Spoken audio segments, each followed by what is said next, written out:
guys, Kelly here. Today we're going to be talking about what Japanese books I use to study. I don't have too many Japanese books, but I do have, I say a fair few. The first one I'm going to recommend is Nakama 1. It's actually a textbook through one Japanese course I started to do. It's a good one for learning how to actually speak conversations. It's not overly class dependent, I would say. It's lots of studying. So basically you have to study all the supplementary vocabulary and all like your majors, for example, like you're introducing yourself. So by the end of each chapter, you're able to either introduce yourself or do a mini interview with your teacher or a friend.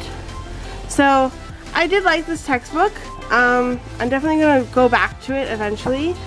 It's by Hadasa Nakama. Okay, yeah, that's Nakama 1.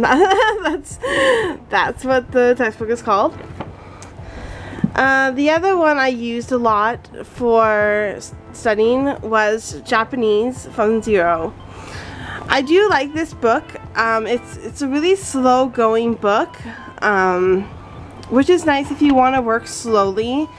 You don't have to memorize everything like what Makura's Pillow. You don't have to memorize them to study in this book. But I'd recommend studying them anyway, just so you actually know these words for yourself. Eventually they stick. One problem I find with this textbook is that it uses romanji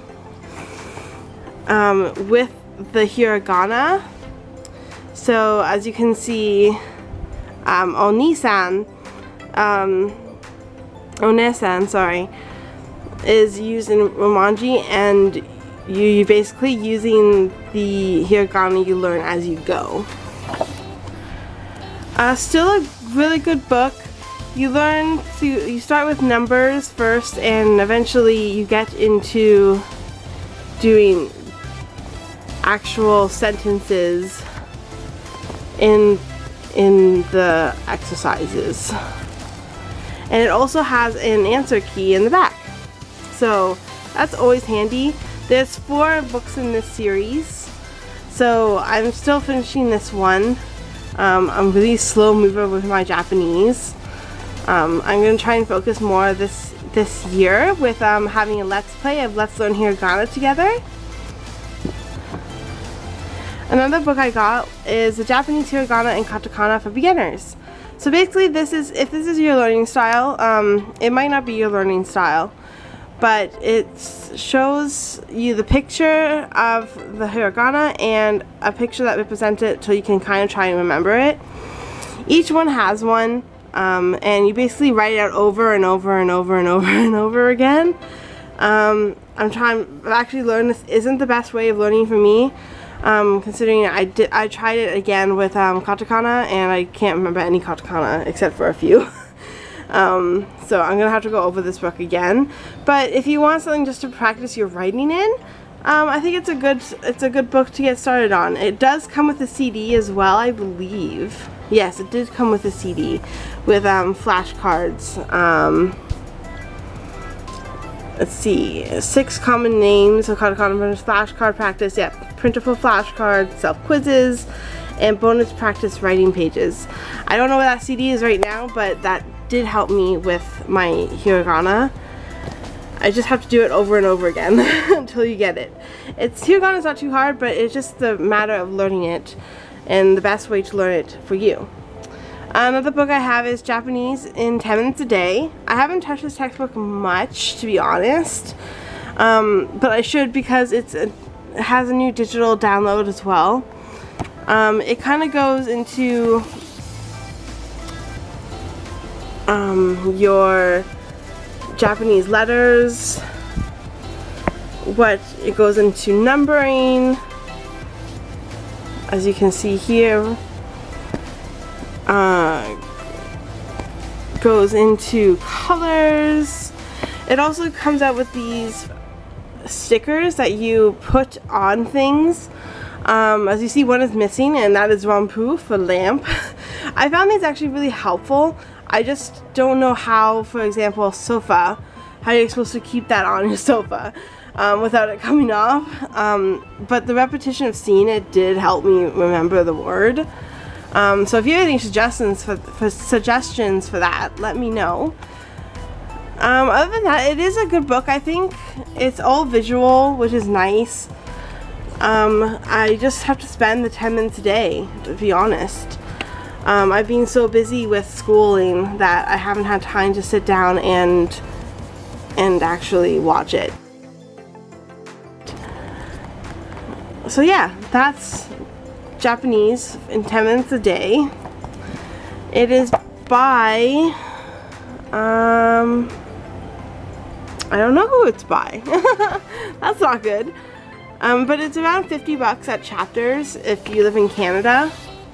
So not too bad of a price. And then for my writing, I use Writing Japanese Kana. So this one is just all practicing again, writing it out over and over again.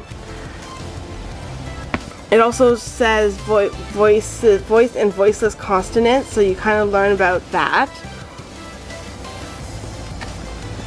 And when you're done practicing all your hiragana, you get writing sentences in hiragana, which is really nice because it helps practice your reading.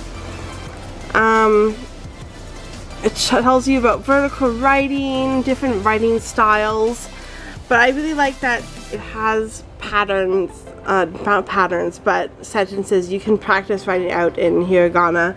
Some of them I'm not, that's a 7, that's why. Okay, I'm like, I don't know what that is. But it's organized. It's a nice little book. I would suggest scanning the pages and practicing them over and over again instead of just writing it in the book, just because it gets overwhelming sometimes. And the last thing I use for my Japanese is a Japanese dictionary. I have this already. It also has English to Japanese as well. I believe so. Yes. Pollution, onsen. Yeah, so it has the Japanese to English and English to Japanese.